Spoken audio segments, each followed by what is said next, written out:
Amakuru amaze iminsi avuga mu mikino hano mu Rwanda ni ifungwa ry'uwahoze ry'uri ntabwo yahoze kuko atavuyeho uri perezida wa Ferwafa Shema Fabrice.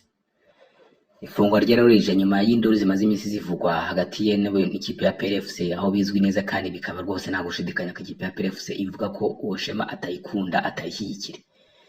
Ubu rero ibihari ni amakuru y'ibanga icyatumye Shema Fabrice afungwa cyamenyekanye nta gusha ku ruhande nta no gushidikanya, ni uko kuri kuba Shema Fabrice afunzwe ibyo bituma afungwa ni cyamenyekanye, tukaba nta kibazaniye, ni amakuru utasanga ahandi.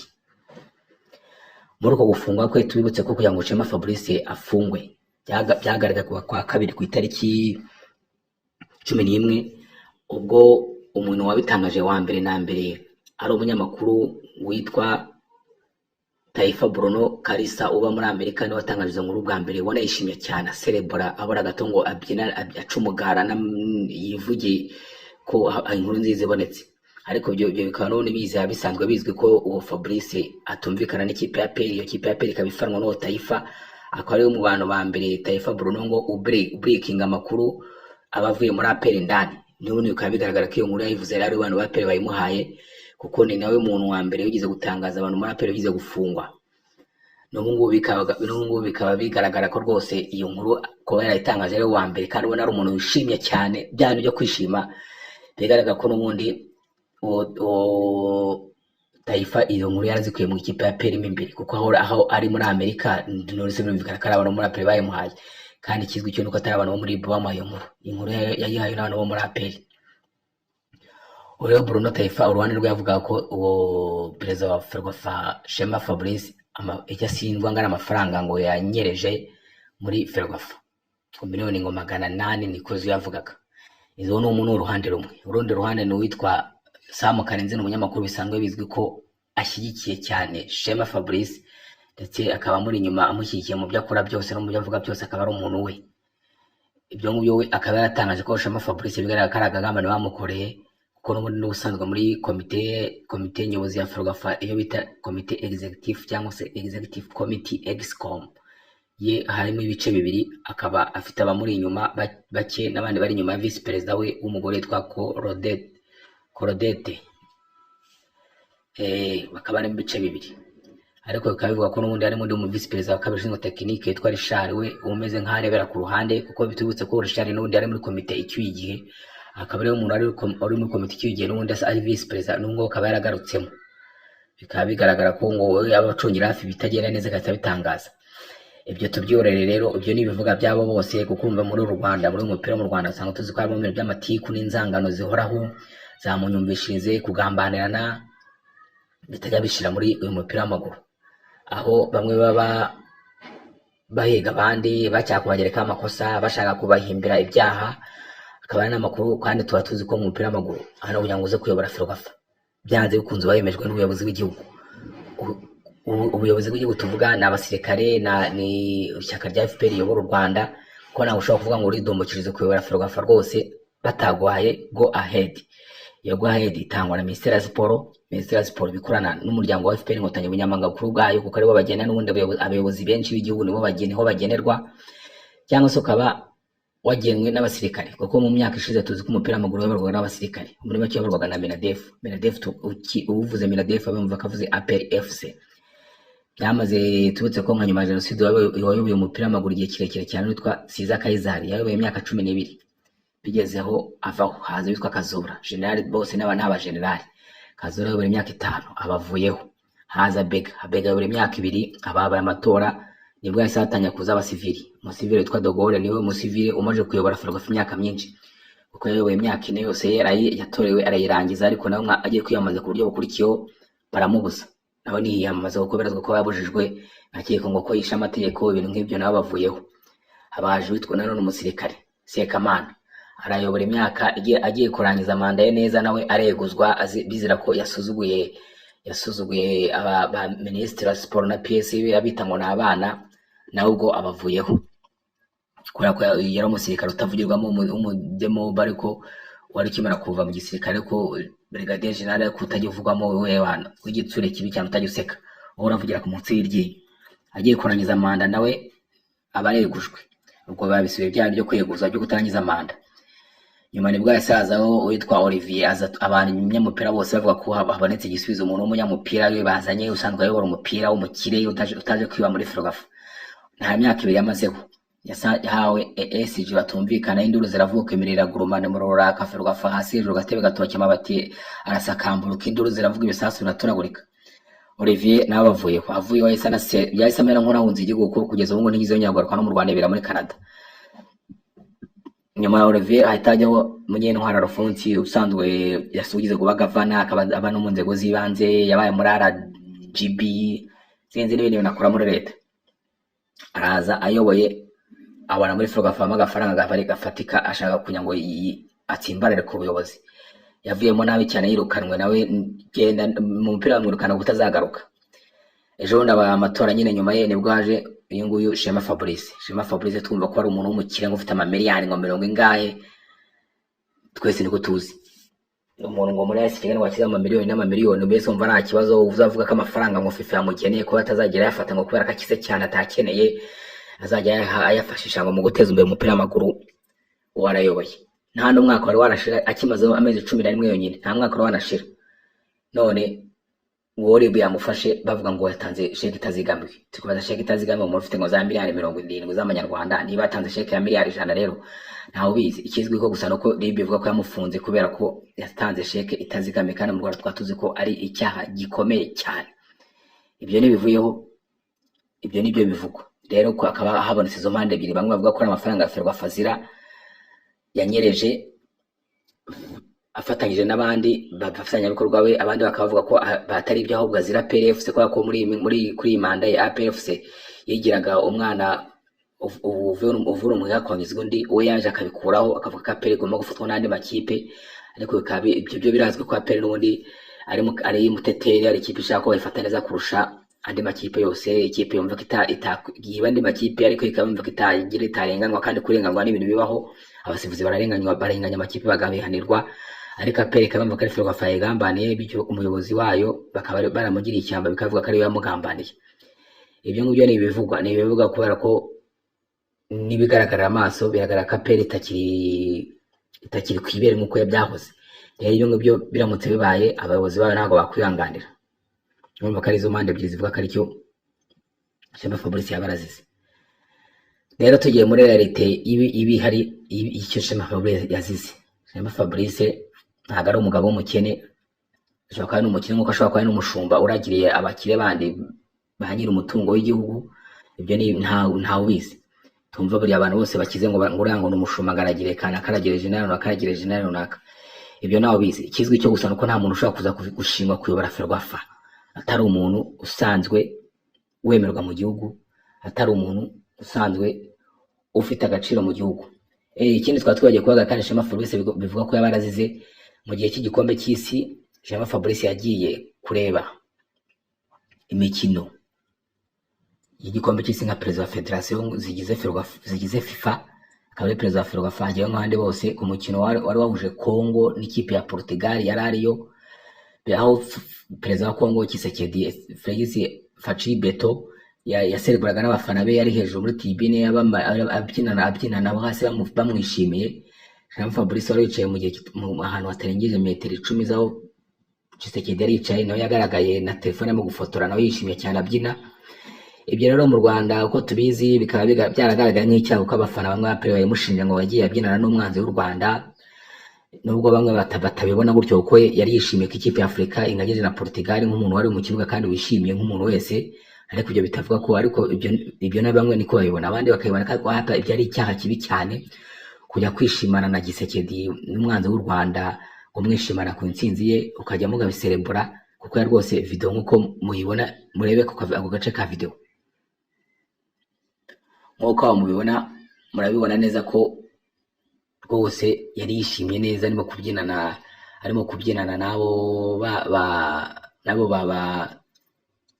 arimo kubyinana nabo bafana b'ikipe y'igihugu. Urabona ko n'abafana b'ikipe ya Congo urabona ko narishimye cyane ngo na telefone. Ibyo rero hari abatayibona gutyo, babona ko ari ubugambanyi bwagambanye u Rwanda ngabaye umwanzi w'u Rwanda ngabaye ikigarasha, nabyo bikaba mu bintu bishobora kuba byazira nubwo bitavuzwe, bashobora gushakirwa ibindi byaha. Mu Rwanda tuzi ko ibyaha byinshi ibyo ntabwo bica ku ruhande, tuzi ko ibyaha byinshi bijya bishakirwa Rwanda ari ukuvuga ngo umuntu yafashe umuntu ku ngufu, ukajyanga araseba ngo yanyereje amafaranga, yatanze sheke itazigamiwe, ibintu nk'ibyo ngo byose, ariko hari ikindi cyaha gihari azira kitigeze kivugwa. Ibyo nibyo bivuga byose Shema Fabrice. Tubibutse ko ibintu bivuga ko yaba yazira ibintu bitatu. Hari ukuba ngo yanyereje amafaranga ya Ferwafa, akaba yaratanze sheke itazigamiwe, akaba azira kuba yararwanyije APRFC, akaba nanone azira ngo kuba ari Kigali ashara umwanzi w'u Rwanda. Ibyo ni ibintu bine. Rero mu kuri Shema Fabrice arazira iki? Shema Fabrice ikintu cya mbere azira tukibabwiye ni ukuba adakunda ikipe ya APRFC, kandi kutayikunda suko atayikunda nyine, ni uko bavuga ngo ntabwo ayikunda. Kuko kuva kera tuzi ko Shema Fabrice ari umufana wa APRFC, kuva kera ari umufana wa APRFC mbere yuko ajya muri AS Kigali. Agiye muri AS Kigali rero nibwo yahise ahindura umuvuno kugira ngo kukipe kwa kuno ubufana umuntu akavuga niba ngukunda reka nanjye ngerekane ko nkomeye, kuko ukomeye je mpangana nawe. Kandi koko Shema Fabrice kuva yagera muri AS Kigali yahanganye n'ikipe ya APRFC ku buryo bukomeye cyane. Rero ko atakunda APRFC ibyo rwose byo birazwe ko ari cyo kintu abari inyuma bashobora kumuhimba ibindi byaha byose banyuzemo bakamwe, kuko bigaragazwa n'ukuntu abafana ba APRFC aribo bishimiye cyane ko yafunzwe. Ibyo rero kandi na Shema Fabrice nawe akaba yarakoze icyaha, yakoze ibyaha bihe. Rero ibi ni byose byo kuvuga ngo arafana ngo gishekedinga agira ate, ibyo tubyirengagize bya sheke itazigamiwe byose nibyo bahimbye nyuma. Shema Fabrice cyakoze no kuzana icyene wabo n'ikimenyane muri Ferwafa. Yazanye ikimenyane muri Ferwafa, bagiye atanga amasoko y'abantu b'inshuti ze. Tuzi ko Shema Fabrice afitanye ubucuti budasanzwe n'umuntu witwa Analize ukora muri Beneri, ugize kuba n'umunyamabanga wa AS Kigali, akaba n'umuyobozi w'ikipe ya AS Kigali, akaba no muri Ferwafa ku ngoma ya General de Brigade Sekamana. Akaba uwo mugore Analize yarashinzwe siporo y'abagore, akaba yarafite umwanya yarashinzwe finance muri iyo komite. Aho ngo akaba yaragezemo rero kuva yagiramo bisangwizwe ko ari inshuti ya Shema Fabrice. Uwo mugore rero bikaba bizwi ko yashinzwe kampani n'abandi bagore basanzwe bari bahoze muri Ferwafa, barimo witwa Dija n'undi witwa Bizina Ndayibagiwe, bashinze kampani mu gihe cyo gutegura imikino ya FIFA series yabera hano mu Rwanda. Kampani bayishinze kubera ibyo gusa, kubera ibyo bikorwa n'ibindi bikorwa byose Ferwafa izajya yaruganiza, akarongo bakora akazi ko kubitegura. Rero mu gutegura FIFA series bakoze icyo gikorwa bahita bajya kwishyuza Ferwafa miliyoni 300 ngo zikaze bakoze iryo soko. Bakoze ntabwo bigize batangira tenda n'ikindi kutanda kuri tangira isoko, bo bari hawe na Shema Fabrice nk'inshuti yawe, inshuti ya Analize. Umva amafaranga ni umuntu kunyereza amafaranga muri make rwose byumvikana, kuko niyo baba babikoze neza kuko n'isoko rikwiriye abo bantu, ariko birumvikana ko harimo amanyanga. Kuba umuntu yavuga ngo wowe n'inshuti yanjye tukeneye gusana iyi nzu, kubaka korotire y'iki kigo, ukavuga ngenda utaziza n'ibikoresho byo wubake bitwaye miliyoni 100, akira bakwishyure nuko.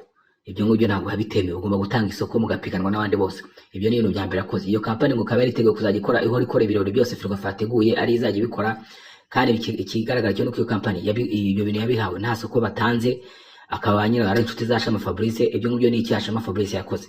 Iki ni cyakoze tubirazwe ko muri ibibuga hari ibibuga bimaze kubaka mu Rwanda, ikibuga cya Gicumbi, ikibuga cya Rusizi, cya Espoir FC n'icya Gicumbi, ikipe ya Gicumbi FC. Ibyo bibuga ni cya Ferwafa byubatswe ku nkunga ya FIFA, ariko amafaranga yose FIFA yatanze kubaka ibyo bibuga ntabwo yize ishyira amafaranga yo kubaka za vestiaire. Ikizwi rero nuko muri kibuga cyo kuri Ferwafa bashatse kubaka vestiaire, bahita batanga nta soko batanze isoko, ariko isoko bakiritanga kampani batangiye kubaka. Iyo kampani yitwa ngo Franco Limited. Ibintu nk'ibyo niyo umuntu w'inshuti y'uwitwa Desire usanzwe muri Ferwafa ari ashinzwe competition, akaba ari inshuti ya Shema Fabrice. Uwo rero iyo kampani yari yubatse ngiza kwishyuza miliyoni 300 zo kubaka vestiaire naho rero bakasanga se yubatswe na miliyoni zitageze no kuri 50, ariko ngo yubatswe na miliyoni 300. Bikaba bigaragara ko iyo vestiaire n'ubundi ubwo inako ibyo soko niryize ritangirwa isoko, inako iryo kiyakana kiza gitangirwa isoko ngo bimenyekane kugiye waragiye gutanga iryo soko. Kampani yatangiye gukora akazi, kandi ibyo nyuma batangiye ko bazakora ku byo batazarenza miliyoni 100, none ngo iraza kwishyuza miliyoni 300. Kandi banyira inshuti za Shema bigaragara ko Shema n'ubundi babwiye ngo bagende bakore, atanga iryo soko ntaho binyuze. Ibyo byose bitabindukana none ibyo byaha.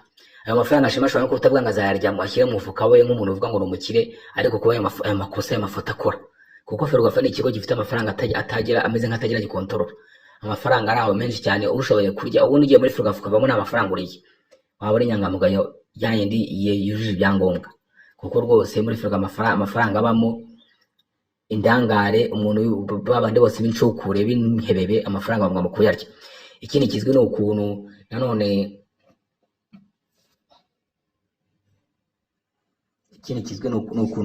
mu minsi ishize abo muri Ferwafa habaye, kuko nk'urugero twaba by'ayo mafaranga muri Ferwafa barya ubutitsa, ni ukuntu mu gihe Ferwafa heguraga perezida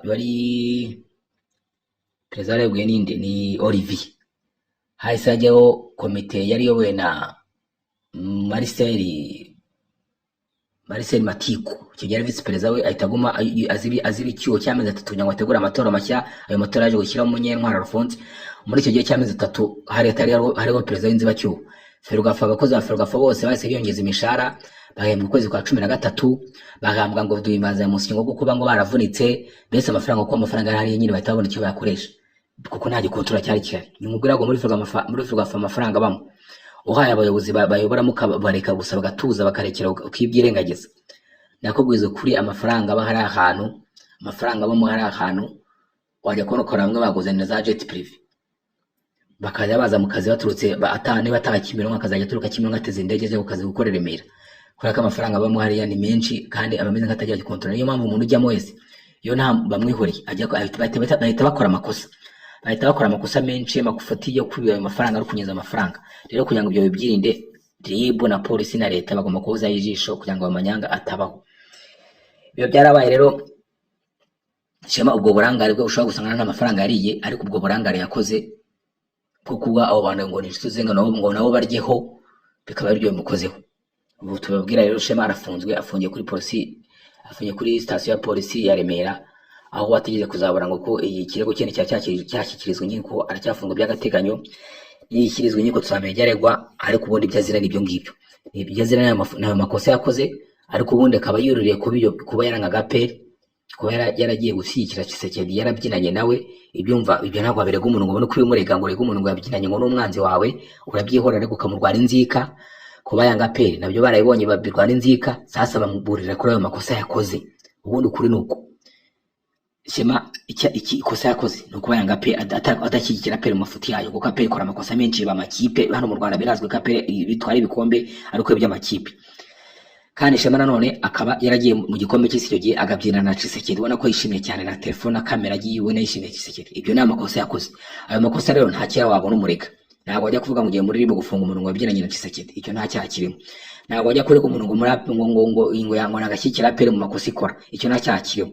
Sasa bahise burira ku manyanga akora muri Ferwafa ngo icyo cyene wabo ati y'icyo gihe kimenyana akora atanga amakosa, abaryo bahita bacamo, none ubu biramufungishije. Ibyo byari bivuga ngo sheke itazigamiwe, ibyo ni ibyo ku ruhande.